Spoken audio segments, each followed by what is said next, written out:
Je cherchais toujours quelque chose entre les deux, vous savez, quelque chose qui reliait ce passé lointain au moment présent.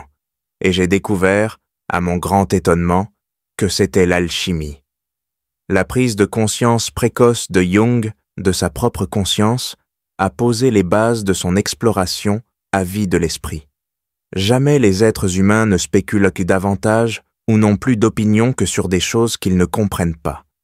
Dès son enfance, Carl Jung a vécu des phénomènes étranges et apparemment inexplicables. Il craignait de devenir fou et s'est lancé dans une quête pour découvrir ce qu'ils signifiaient. J'ai vu des vagues jaunes, des débris flottants et la mort de milliers de personnes.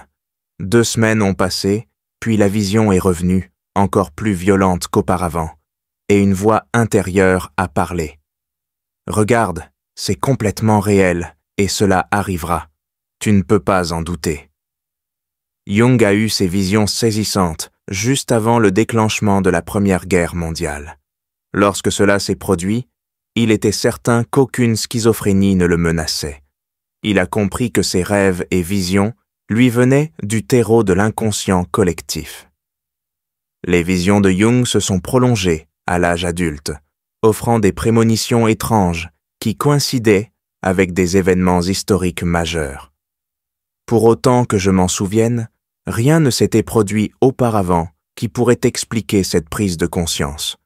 Vous n'aviez pas, par exemple, eu de disputes avec vos parents ou... Non, non, non. Quel souvenir avez-vous de vos parents? Étaient-ils stricts et démodés dans la manière dont ils vous ont élevé? Oh, eh bien, vous savez, ils appartenaient aux dernières parties du Moyen-Âge, et mon père était pasteur à la campagne, et vous pouvez imaginer comment étaient les gens à cette époque, vous savez, dans les années 70 du siècle dernier, avec des convictions très heureuses dans lesquelles les gens vivaient depuis 1800 ans. L'éducation et l'environnement de Jung ont également joué un rôle crucial dans la formation de ses perspectives sur la conscience et la réalité. Pour Jung, la question pressante était « Comment de tels événements significatifs, non reliés par des chaînes causales apparentes, sont-ils possibles? Qu'est-ce que cela dit de l'univers physique ?» Ces juxtapositions surprenantes ne pouvaient pas être adéquatement expliquées par la rationalité scientifique. Les idées de Jung se croisent de manière intrigante avec les découvertes scientifiques modernes, comme les principes observés en physique quantique. L'expérience de la double fente en physique quantique démontre que les particules peuvent pas se comporter différemment selon qu'elles sont observées ou non. Cela montre que notre observation a un impact direct sur la réalité, soutenant l'idée que les synchronicités sont une interaction profonde entre notre conscience et le monde physique. Ces concepts ne sont pas seulement théoriques, ils peuvent se manifester dans nos vies quotidiennes à travers des coïncidences significatives. Disons que vous vous sentez bloqué dans votre travail et incertain quant à votre avenir professionnel. Un week-end, vous assistez à un événement communautaire par curiosité. Là-bas, vous rencontrez un orateur qui parle avec passion de son parcours de changement de carrière et de la poursuite de ses rêves. Inspiré par son histoire, vous entamez une conversation avec lui après la conférence. Cette connexion mène à un mentorat, vous offrant les conseils et l'encouragement nécessaires pour poursuivre vos propres passions et réussir un changement de carrière. En approfondissant les domaines de la psychologie et de la transformation personnelle, vous découvrez que même des figures renommées comme Carl Jung ont eu leurs propres expériences avec l'extraordinaire. Jeune, Jung a non seulement vécu des visions inhabituelles, mais aussi des événements qui ne pouvaient être expliqués d'aucune manière. Pendant les vacances d'été, Jung étudiait ses manuels et a entendu un bruit semblable à un coup de pistolet. Il s'est précipité dans la pièce et a vu qu'une table massive s'était fendue du bord jusqu'au centre. Environ 2 semaines plus tard, il a entendu un autre bruit. Cette fois, il a vu qu'à l'intérieur d'un placard, le couteau à pain, utilisé peu de temps auparavant, s'était brisé en plusieurs morceaux. Ces événements inexplicables ont suscité la fascination de Jung pour l'inconnu, le poussant à explorer les profondeurs de la psyché humaine et les mystères du surnaturel. Jung a terminé ses études de médecine et est devenu psychiatre. Pendant ce temps, il a assisté à des séances pour communiquer avec les morts et s'est intéressé à la parapsychologie et à l'occultisme, principalement en raison de ses propres expériences personnelles. Cela a formé la base de sa dissertation médicale publiée en 1902, intitulée « Sur la psychologie et la pathologie des phénomènes dits occultes, une étude psychiatrique ». La connexion entre notre perception et la réalité est reprise dans les mots de physiciens éminents comme Niels Bohr. Tout ce que nous appelons réel est fait de choses qui ne peuvent être considérées comme réelles. Cela souligne comment notre perception façonne la réalité, en accord avec le concept de synchronicité. À une occasion, Jung discutait avec Freud de parapsychologie. Freud, dans son matérialisme, rejetait la plupart des questions de Jung comme absurdes. Jung a ressenti une étrange sensation, comme si son diaphragme était fait de fer et devenait incandescent. À ce moment, il y a eu un grand bruit dans la bibliothèque qui se trouvait juste à côté d'eux, et tous deux se sont levés, alarmés, craignant que l'objet ne s'effondre sur eux. Jung lui a dit que c'était un exemple de ce qu'on appelle un phénomène de catalyse extérieure. Freud a répondu que c'était purement insensé. Jung a rétorqué que non, et, pour prouver son point, il a prédit qu'un autre bruit similaire se produirait dans un instant. Une autre détonation a retenti dans la bibliothèque. Jung a écrit dans son œuvre autobiographique « Mémoire, rêve, réflexion ». À ce jour, je ne sais pas ce qui m'a donné cette certitude, mais je savais sans aucun doute que le bruit reviendrait. Freud m'a simplement regardé, abasourdi. Je ne sais pas ce qui se passait dans son esprit, ni ce que son regard signifiait. Les dialogues de Jung avec des contemporains comme Freud mettaient souvent en lumière leur divergence de vue sur la nature de la psyché. Eh bien, je lui ai simplement rendu visite. À Vienne, et nous avons parlé pendant 13 heures sans interruption. 13 heures ou 13. Heures sans interruption. Nous n'avions pas réalisé que nous étions presque morts à la fin, mais c'était incroyablement intéressant. Il était le vieil homme et avait une grande expérience, et il était bien en avance sur moi. Alors je me suis installé pour apprendre quelque chose d'abord. En 1928, alors que Jung dessinait les mandalas présents dans son livre rouge, le sinologue Richard Wilhelm lui a envoyé une copie de « Le secret de la fleur d'or », un livre alchimique taoïste sur la vie qui enseigne une ancienne pratique de méditation chinoise pour atteindre la plénitude. Jung a été frappé par le parallélisme entre le mandala chinois et celui sur lequel il travaillait, et il a immédiatement dévoré le livre. En souvenir de cet événement, il a écrit sous son mandala. En 1928.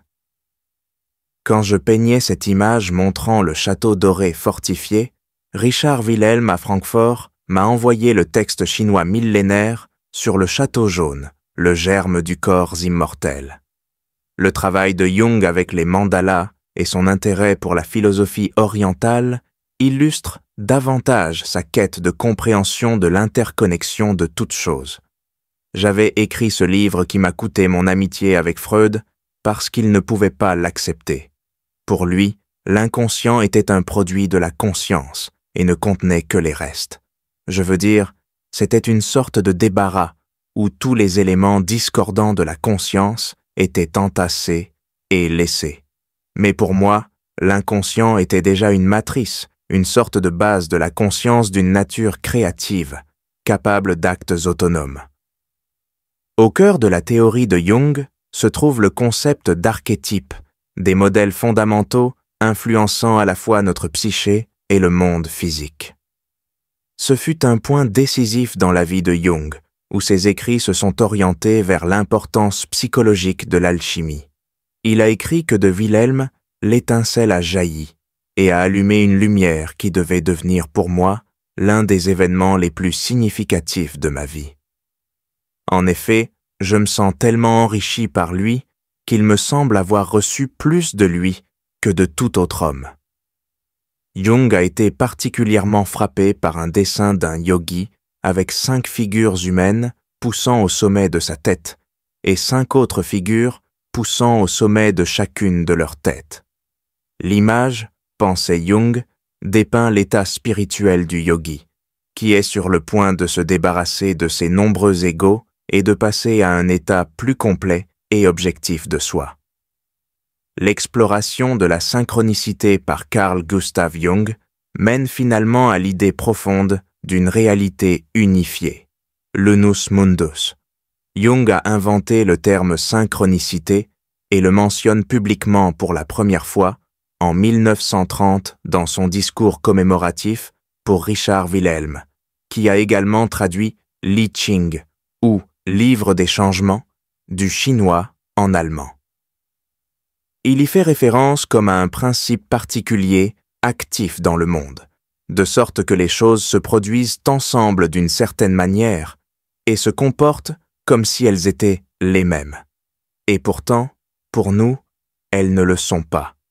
Une chose est sûre, un grand changement de notre attitude psychologique est imminent. C'est certain. Parce que nous avons besoin de plus. Nous avons besoin de plus de psychologie.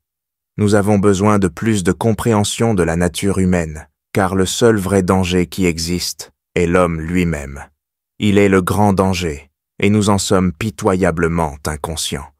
Nous ne savons rien de l'homme. Bien trop peu. Sa psyché devrait être étudiée, car nous sommes à l'origine de tout mal à venir.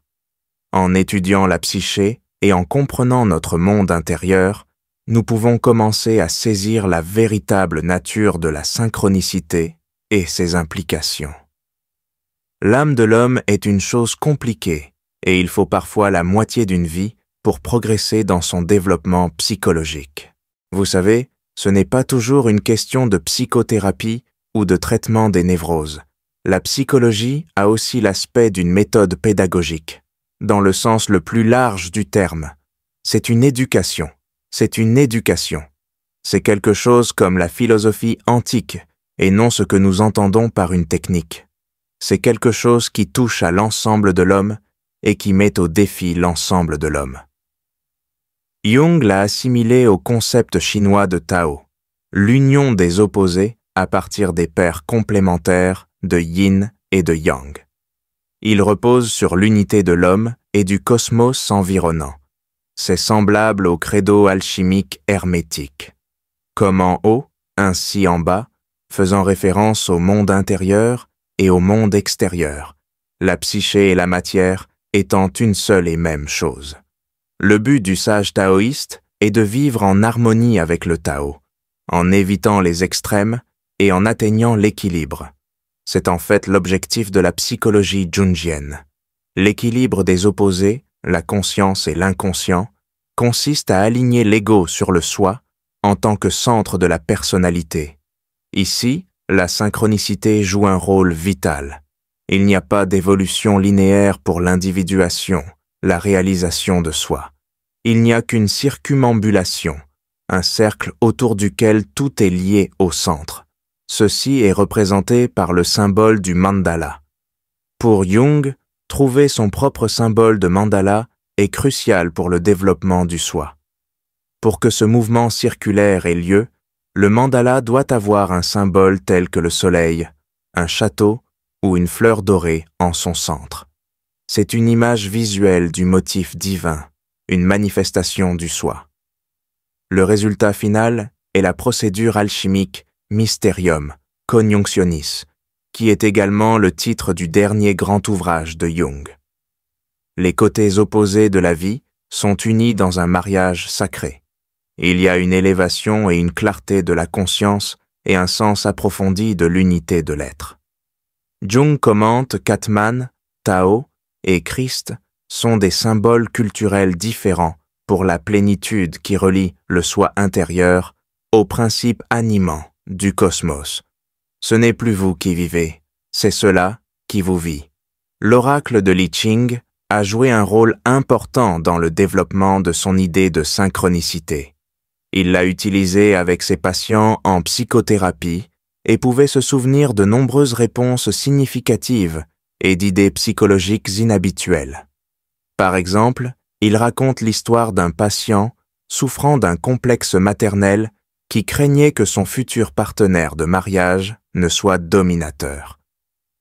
Jung a ouvert Li Ching et il a montré l'hexagramme 44, intitulé « Venir à la rencontre », qui déclarait que la jeune fille est puissante. On ne devrait pas épouser une telle jeune fille. Les expériences de Jung ont démontré qu'il existe des connexions significatives entre le domaine psychique et le monde physique. Depuis plus de 30 ans, je me suis intéressé à cette technique d'oracle ou méthode d'exploration de l'inconscient, car elle m'a semblé d'une importance exceptionnelle. Elle se rapporte à un certain principe curieux que j'ai appelé synchronicité, un concept qui formule un point de vue diamétralement opposé à celui de la causalité, puisque cette dernière n'est qu'une vérité statistique et non absolue. C'est une sorte d'hypothèse de travail sur la manière dont les événements évoluent les uns des autres, alors que la synchronicité considère la coïncidence des événements dans l'espace et le temps comme signifiant quelque chose de plus que le simple hasard. Vous savez, il y a ces facultés particulières de la psyché qui ne sont pas entièrement confinées à l'espace et au temps.